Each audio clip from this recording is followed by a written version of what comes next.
नमस्कार, बहुत स्वागत है आपका हमारे चैनल में। आज हम आपसे चर्चा करेंगे rise of conscious energy, conscious level. अब आप देखेंगे लोगों में बहुत ज़्यादा कॉन्शियस एनर्जी, कॉन्शियसनेस किसे कहते हैं? चेतना को। लोगों के अंदर चेतना का स्तर बहुत तेज़ी से ग्रो होता हुआ नज़र आएगा। यही हम अब रीज़न और लॉजिक के साथ आप देखेंगे। लोगों के अंदर जो रीज़निंग पावर है, क्यों होना चाहिए, किस लिए होना चाहिए, क्या होना चाहिए। अगर आप इस वीडियो में भी अगर आप हमको सुन रहे हैं, इसका अर्थ है कहीं न कहीं आप कनेक्टेड हैं। क्योंकि इन चीज़ों को सुनने और जानने का कारण भी होता है, कोई भी बिना बात के किसी भी चीज़ को आप नहीं समझ सकते। कोई भी चीज़ अगर आपके जीवन में आ रही है तो उसके पीछे भी रीज़न और लॉजिक है। कहीं से भी आप किसी से एनर्जी से कनेक्ट करते हैं, किसी वीडियो को आप सुनते हैं, इसके पीछे भी रीज़न होता है। क्योंकि बिना बात आपकी एनर्जी को कोई भी टच नहीं कर सकता है। क्योंकि हम भी कुछ बताएँगे, उसका आपका प्रभाव थोड़ा या ज़्यादा आप उसे सुनेंगे और उसका फिर चेतना आप उसका विवेचन करेंगे। और ये बहुत महत्वपूर्ण है क्योंकि अब जो समय है वो असेंशन का है। मैंने आपको बहुत सारे वीडियोज़ में बताया था कि 2025 एक समय है असेंशन का। कॉन्शियस एनर्जी जो है अब राइज़ का एक तरीके से आप देखेंगे आत्मिक उन्नति, आत्मिक जागृति का। ये बहुत ही स्पष्ट रूप से आप इस चीज़ से कनेक्ट करेंगे। जैसे हम कभी किसी क्लास में जाते हैं और हमको वास्तु या ज्योतिष की कोई क्लास लेनी है या इंटीरियर डिज़ाइनिंग की, तो हम देखते हैं कि अब जो बच्चे हैं पहले के जैसे नहीं है। अब जो बच्चे वो रीज़न, लॉजिक और उस एनर्जी से कनेक्ट होना चाहते हैं और वो उसको हर तरीके से समझना चाहते हैं। आप किसी को कुछ बता दें और ऐसा नहीं है आपने बता दिया ये करना है, यहाँ पे इस तरीके से आपका डिज़ाइनिंग होना चाहिए, तो ऐसा नहीं है कि ये कलर आपने बता दिया या इस एक को पैटर्न डिज़ाइन आपने समझाया वो बच्चा उसको एक्सेप्ट कर लेगा। रीज़न मांगेगा, उसके पीछे लॉजिक चाहिए। तो ये बहुत महत्वपूर्ण है, बहुत ज़्यादा, क्योंकि अब की जो जनरेशन है वो ऑलरेडी आप कहीं न कहीं देखेंगे बहुत ज़्यादा स्पिरिचुअली या कहीं न कहीं ऑलरेडी बहुत एनर्जी से वो कनेक्टेड है। डायमेंशनली उनका जो है रीज़न काफ़ी एनर्जी में आप उसे आप नोटिस कर रहे होंगे। आप स्वयं अगर इस शक्तियों के साथ जुड़ें, अगर किसी न किसी प्रकार की आप पॉजिटिव एनर्जी से जुड़ें। और ये समय बहुत महत्वपूर्ण है क्योंकि जैसे-जैसे अब ये आप समय देखेंगे, हमारे शास्त्रों में भी उसे बताया गया है कि जैसे-जैसे ये समय राइज़ होगा, आपके अंदर बहुत सारी चीज़ों में परिवर्तन आएगा। जब एनर्जी और ये आप दोनों तरफ देखेंगे, जिनकी एनर्जी गिरी हुई है, जो नहीं समझ पा रहे, जो बहुत तामसिक जीवन जीते हैं, उनके लिए नो डाउट ये बहुत ही ज़्यादा समय ख़राब है। उनके लिए ब्लिस और आनंद एक ये चीज़ें तो बहुत दूर की बात है, उनके लिए एक सही लाइफ जीना ही उनके लिए मुश्किल हो जाएगा। क्योंकि कहीं न कहीं हमारा ये हमारे शास्त्रों में बताया गया है कि जब बहुत ज़्यादा एनर्जी अपलिफ्ट होती है, कॉन्शियसली युग परिवर्तन की तरफ हम जब जाते हैं, तो आप अननोइंगली एक बहुत आनंद, एक ब्लिस की एनर्जी में आप अपने आप को फ़ील करते हैं। और यही असेंशन का कारण है, आनंद। और जब तक आपके जीवन में एक प्रकार का सुकून, एक अलग प्रकार की एक शांति आपके जीवन में नहीं है, तो कहीं न कहीं आप डिस्कनेक्टेड हैं। और इसका बहुत महत्वपूर्ण इसमें आप रीज़न होगा कि बहुत क्लोज़ अब जब शिवरात्रि होने वाली है। आप जानते हैं शिवरात्रि का समय ऐसा समय है जब भगवान शिव साधना जब हम करते हैं, तो थोड़ी-सी साधना, थोड़े से जप, थोड़े से मेडिटेशन के हमें कई वर्षों का जो है उसकी हमको साधना का लाभ होता है। और ये हमारे शास्त्रों में भी इसका उल्लेख किया दिया हुआ है। और ये समय बहुत ही ज़्यादा ब्लिस का है, आनंद का है। नो डाउट मैं आपको बताती रही हूँ कि ग्रहों का बहुत ही ज़्यादा खतरनाक चाल है। अगर हम शुरुआत करें मंगल से, जो अभी अपनी शत्रु राशि यानी मिथुन राशि में वक्री हैं। 24 तारीख को मार्गी हो जाएंगे, लेकिन कहाँ जाएंगे? अपने नीच राशि में गोचर करेंगे। इसलिए मिथुन और कर्क में जो है मंगल बहुत ही ज़्यादा पॉजिटिव रिजल्ट नहीं देते। एक तो मिथुन में होने के कारण, बुध की राशि में होने के कारण अपनी शत्रु राशि में है, तो वो बहुत एनर्जी वाइज इतना अच्छा फील नहीं करते। फिर नीच की राशि में होने के कारण नो डाउट वो अपनी पूरी एनर्जी के साथ में आप बहुत ज़्यादा देखेंगे कि आपकी डेली रूटीन डिस्टर्ब हो गई है, आपकी एनर्जी के लेवल गिर गए। जैसा आप काम करते थे वो आपको करने में मुश्किल आ रही है। वहीं हम केतु देखें, मैंने आपको पिछले वीडियो में बताया था, हमारे शास्त्रों में लिखा है जब केतु छठवें भाव में, छठे भाव में जब गोचर करते हैं, तो नो डाउट आपको कहीं ना कहीं ऐसा फील होता है, रोग चोट बीमारी आपकी कहीं ना कहीं एक ऐसी अनईज़ आपकी लाइफ में रहती, बॉडी में रहती है, जो आपको बहुत ही ज़्यादा परफॉर्म करने में मुश्किल पैदा करती है। वहीं सप्तग्रही योग का धीरे धीरे जो कंसंट्रेशन हो रहा है, अभी कुंभ से मीन राशि में प्रवेश करने जा रही सारी एनर्जी, जो षटग्रही सप्तग्रही योग आप देखेंगे अगर आउट ऑफ प्लैनेट को लें, तो बहुत ही इंटेंस एनर्जी मीन राशि में प्रिपेयर तैयार हो रही है। और वहीं हम देवगुरु बृहस्पति की बात करें तो देवगुरु बृहस्पति इसी वर्ष 3 राशि में जो है वो गोचर करेंगे, अतिचारी हो जाएंगे। इसका देवगुरु बृहस्पति जो जीव का कारक है, नो डाउट ये सारी चीज़ें हमें दिखाती है कहीं ना कहीं जो ग्रह हैं, गोचर हैं, वो बहुत ही ज़्यादा हमको मटेरियलिस्टिकली सपोर्ट नहीं कर रहे, लेकिन नो डाउट ये एनर्जी कहीं ना कहीं हमें प्रभावित करेंगे। लेकिन हमारा कॉन्शियस लेवल अर्थात हमारे चेतना के स्तर में इसकी आप एक अलग लेवल में आप इसको अपने डायमेंशनली इसको फील करना शुरू कर चुके होंगे। चीज़ें आ रही हैं, हो रही हैं, अच्छी हैं, बुरी हैं, वो ठीक है आपकी लाइफ में, क्योंकि घटना तो घटेगी ही, चीज़ें तो रोज़ आपकी लाइफ डेली रूटीन तो होगी। परंतु आपका अगर कॉन्शियसली आप बहुत पीसफुल फील कर रहे हैं, आप असेंडेड फील कर रहे हैं, यही मायने रखता है कि आप कितना ज़्यादा कनेक्टेड हैं एनर्जीज़ के साथ में। और यही चीज़ आप देखेंगे बोथ वे, ये सिर्फ पॉजिटिव नहीं नेगेटिव भी होगा। जो बहुत तामसिक जीवन जीते हैं, जिनका जीवन बहुत ही ज़्यादा नकारात्मक है, तो उनके लिए एक एक दिन बहुत ज़्यादा परेशानी का हो सकता है। क्योंकि जैसे इसका सबसे बड़ा कारण होने का रीज़न है कि अभी चंद्र ग्रहण 14 मार्च को चंद्र ग्रहण होने वाला है। और जैसे मैंने बताया कि एनर्जी जो है बहुत ख़तरनाक तरीके से कॉन्सेंट्रेट हो रही है। इसका बहुत ही ज़्यादा इंटेंस प्रभाव आप अभी देखेंगे 14 मार्च से। 14 मार्च में चंद्र ग्रहण का अर्थ होता है कि 14 मार्च में जो चंद्र का ये जो सपोर्ट जो सिस्टम देख रहे हैं, चंद्रमा किसको दर्शाता है, वो है कारक मन का।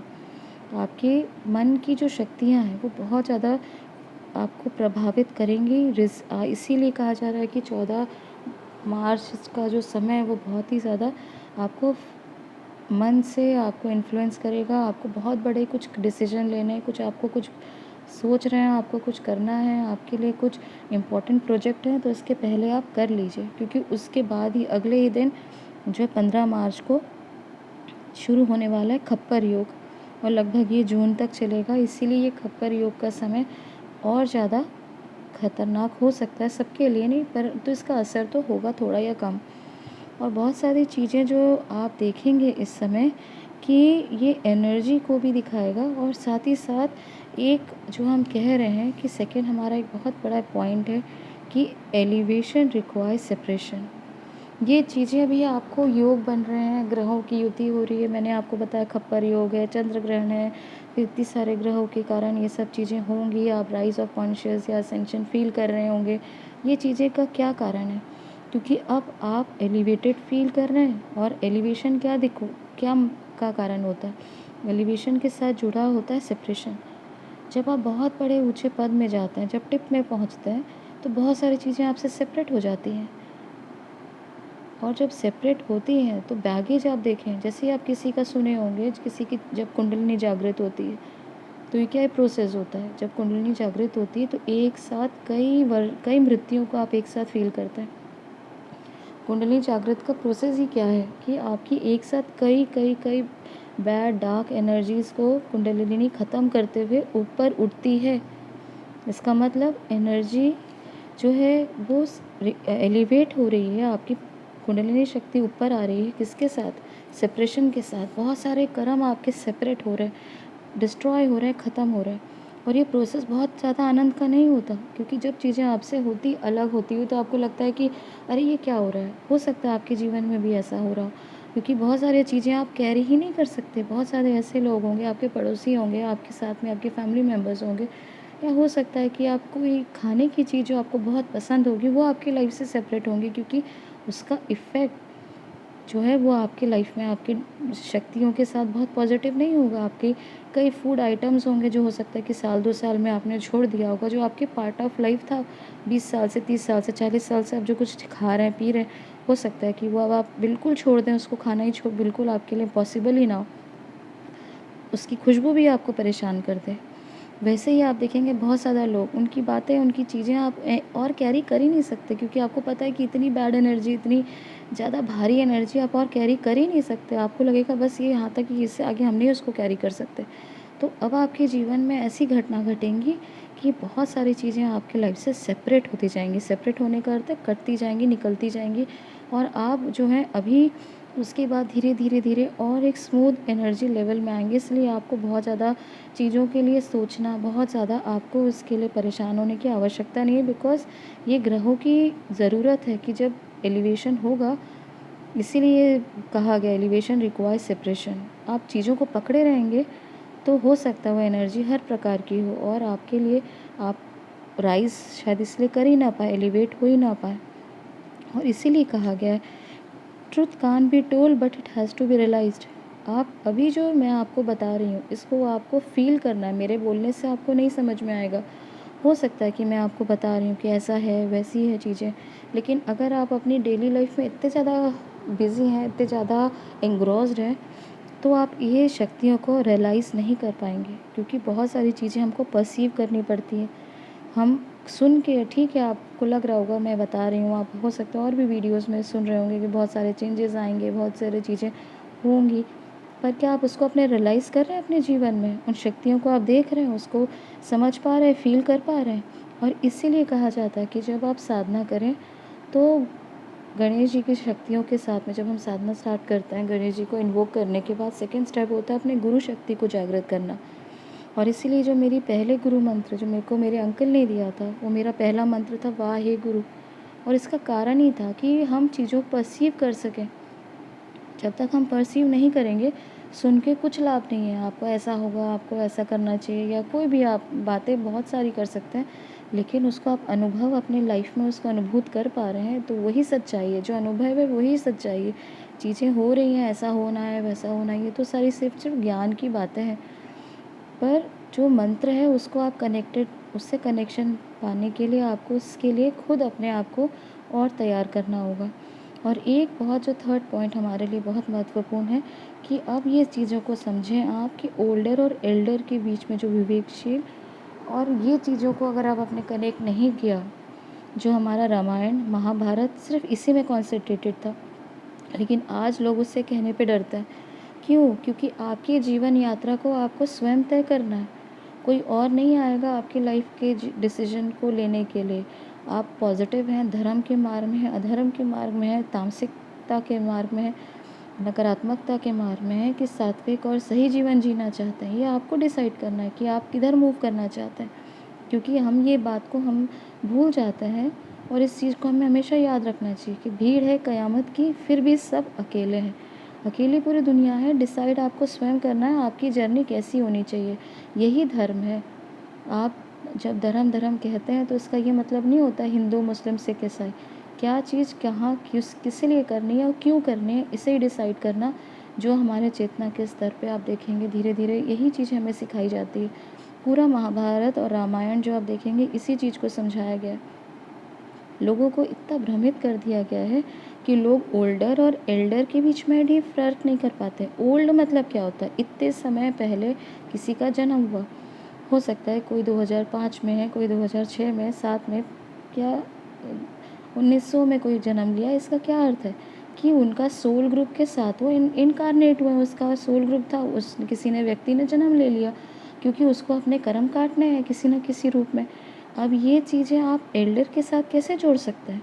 आप हर उम्र के बड़े व्यक्ति को रिस्पेक्ट आपका देना कर्तव्य है, क्योंकि दे रिक्वायर्ड, वो आपका उनका जीवन का अनुभव, उनके जीवन में जो घटनाएं घटी वो आपसे ज़्यादा है, इसलिए आपको उनको रिस्पेक्ट तो दें आप। ठीक है, उनको बेइज्जत नहीं करना है, किसी के साथ में भी गलत व्यवहार नहीं करना, ये तो हमारा धर्म है।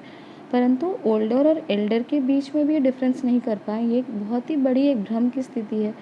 एल्डर कौन होता है? जो विवेकशील है, जो वाइज़ है, जो एज बार से ज़्यादा है। एक बच्चा भी एल्डर हो सकता है। एल्डर होने का मतलब है जिसके अंदर ज्ञान है, स्पिरिचुअलिटी का होगा, सात्विकता का होगा, हर चीज़ को वो जो वाइजनेस का जो आप जिसको हम कहते हैं शीलता वो उसके जीवन में होगी। हो सकता है कोई बड़ा है उम्र में लेकिन उसको समझ ही नहीं है उसको क्या करना है, कैसे करना है। ये चीज़ें, इस चीज़ को हमने देखा रामायण में। राम जी रावण से छोटे थे, फिर भी उनके अंदर जो है धर्म के प्रति, जिसको हम एल्डर कहते हैं, वो उनके अंदर वो गुण थे। भरत और माता कैकेयी माता और पुत्र के रूप में जन्म उनका हुआ, लेकिन माता कैकेयी ने भी वो डिसीजन नहीं लिया कि मतलब वो एक कारण बनी भगवान राम के वनवास का। और वहीं भरत जो है वो माता कैकेयी से छोटे थे, उनके संतान थे, उनके पुत्र थे, परंतु फिर भी उनको ज़्यादा महत्व दिया गया, उनको ज़्यादा उनकी जो है रिस्पेक्ट की गई। वहीं बाली और सुग्रीव, बाली नो डाउट बहुत पावरफुल थे, राजा थे अपने किष्किंधा के, और इतना सारा राजपाट होने के बाद भी हम सुग्रीव की रिस्पेक्ट करते हैं। बाली को उतना वो स्थान नहीं है जितना सुग्रीव का है। वही तो महाभारत में आप देखिए, पूरा महाभारत जो है इन्हीं कथाओं में दिया हुआ है। भगवान कृष्ण ने कंस अपने मामा को ही उनको अधर्मी होने के कारण उनको जो है उसका अपराध का उन्होंने दंड दिया। वहीं हम विभीषण की देखें बात, भीष्म पिता को देखें, द्रोणाचार्य को देखें, कृपाचार्य को देखें, यहाँ तक मामा शकुनी को देखें, तो वो उम्र में बड़े थे, वो ओल्ड थे, लेकिन उनको स्थान भगवान श्री कृष्ण ने ही उनको, जैसे हम भीष्म पितामह की बात करें तो भीष्म पितामह को उनका अंत करने के लिए तो भगवान श्री कृष्ण ने स्वयं चक्र को धारण किया मारने के लिए उनको, कि मालूम था उनको पार्थ ये नहीं कर पाएंगे। तो कहने का ये अर्थ है कि चीज़ों को आपको, और सिर्फ कोई चीज़ें हैं आपके साथ में हो रही हैं, घट रही हैं, तो आप उनको समझें कि आपको बड़ा नहीं होना है, आपको एल्डर होना है। ओल्डर होना तो आपके साथ में समय के साथ तो होता ही रहेगा। तो ये बहुत इम्पॉर्टेंट चीज़ है जिससे आज हमारे जो समाज में ये बहुत ज़्यादा मिस होती हुई, ख़त्म होती हुई नज़र आ रही है। जो चीज़ हो सकता है कोई बच्चा बहुत महत्वपूर्ण बात कर रहा है, हो सकता है वो छोटा है, परंतु उसके अंदर विवेक होना, उसके अंदर जो ज्ञान की जो पुंज है वो ज़्यादा जागृत होगा। तो ये चीज़ों को आपको समझना होगा कि आपको भी अपने जीवन में ये गुण लाना आवश्यक है। उम्र के साथ में आप उम्र दराज तो हो जाएंगे, लेकिन अपने जीवन में अपने आप को एल्डर बनाने के लिए, अपने आप को और विवेकशील बनाने के लिए, समझदार बनाने के लिए, स्पिरिचुअली अपलिफ्ट होने के लिए आपको एल्डर बनना पड़ेगा। खैर ये बहुत ही ज़्यादा एक गंभीर विषय है, इसके ऊपर आप खुद चिंतन मनन कीजिएगा, क्योंकि समय है बहुत ही ज़्यादा सेंसिटिव होने, बहुत ज़्यादा आप चीज़ों को आप एनर्जी वाइज भी देखें अपने लाइफ में, क्योंकि 2025 के मार्च के बाद में तो आप इतनी ज़्यादा एकदम जैसे आपको लगेगा कि बहुत ही ज़्यादा चीज़ें हैं, बहुत बड़ा व्यापक रूप ले लिए हैं, बहुत ज़्यादा राइट्स का या बहुत ज़्यादा क्लाइमेट चेंज का किसी न किसी रूप में आपको इसका बड़ा प्रभाव आगे देखने को मिलेगा, क्योंकि ये शक्तियाँ हमको दिखा रही है अंततोगत्वा बहुत बड़े डिपॉपुलेशन का भी कारण बन सकती है। क्योंकि जब लोगों के अंदर, जैसे मैंने बताया कि जब शक्तियाँ इतनी ज़्यादा परेशान करने वाली हैं ग्रहों के माध्यम से, डिस्ट्रक्टिव एनर्जी के माध्यम से, तो कहीं न कहीं इसका इफ़ेक्ट बड़े वॉर के रूप में भी नज़र आएगा, और ये वॉर हर जगह में देखने को मिलेगा। इसीलिए हमने आपको बोला कि आपको ओल्डर और एल्डर में भी आपको इसका डिफरेंशिएट करना पड़ेगा। भगवान श्री कृष्ण ने अपने जितने भी गुरुजन हैं, जितने भी अधर्म से जुड़े हुए जो लोग थे, बड़े हुए छोटे थे, बड़े थे, उनको बहुत महत्वपूर्ण मार्ग उन्होंने दिखाया। और ये आपके जीवन में भी चीज़ें कंटिन्यू होंगी। हो सकता है कि आपके आसपास भी ऐसे लोग हों जो आपको ड्रेन आउट कर रहे होंगे, हो सकता है कि वो आपके साथ में आपको पूरी तरह यूटिलाइज़ कर रहे होंगे, और ये चीज़ें आपको समझनी पड़ेगी, क्योंकि एनर्जी वाइज आप हर चीज़ को कैरी नहीं कर सकते। आपको ये, जब तक ये जागृति नहीं आएगी, आप ये चीज़ें परसीव नहीं करेंगे, तब तक आपके लाइफ की जो ये परेशानियां हैं बढ़ती जाएंगी। और जैसे मैंने बताया कि बहुत ही भीषण रूप ले सकती है नेगेटिविटी, सामाजिक रूप में देश काल परिस्थिति जो है वो बहुत ज़्यादा अचानक ये चीज़ें आप देखेंगे। इसीलिए आप अपनी अंदर की जो चेतना का, जो आपका ब्लिस है, जिस आनंद में आप हैं, उस आनंद को बनाए रखने के लिए ये जो चीज़ें मैंने आपको बताई हैं, उनको आप हमेशा ध्यान रखिएगा कि जो चीज़ हम बता रहे हैं आपको इसको स्वयं रियलाइज़ करनी है। हमने आपको कोई चीज़ अगर बताई है या आपके आसपास कोई चीज़ें आपको इन्फॉर्मेशन के रूप में मिल रही है, तो उसको प्रोसेस आपको स्वयं करना है, क्योंकि चीज़ें बहुत ही ज़्यादा अब आपको अवेकन करने वाली हैं। आपकी ये बहुत ज़्यादा आँख में, जैसे कहते हैं ना कि अचानक आपकी चीज़ों के आँखों के सामने बहुत सारी चीज़ें आएंगी जो आपको बहुत हेल्पफुल भी होंगी अगर आपका पर्सपेक्टिव बहुत पॉजिटिव है, और नेगेटिव लोग चीज़ें हैं तो वो हर प्रकार की जो है शक्तियाँ अब आपको देखने और समझने को मिलेंगी। तो मुझे लगता है ये जागृति और ये समझ जो हम आपको बताने का प्रयास कर रहे हैं, जो आगे चीज़ें आप देखेंगे, उसके लिए आप अपने आप को मन से तैयार करें, क्योंकि जो ये ग्रहण है 14 मार्च का, ये बड़े परिवर्तन का, बड़ी चीज़ों को समझने का हो सकता है। ये जानकर यहीं तक, धन्यवाद।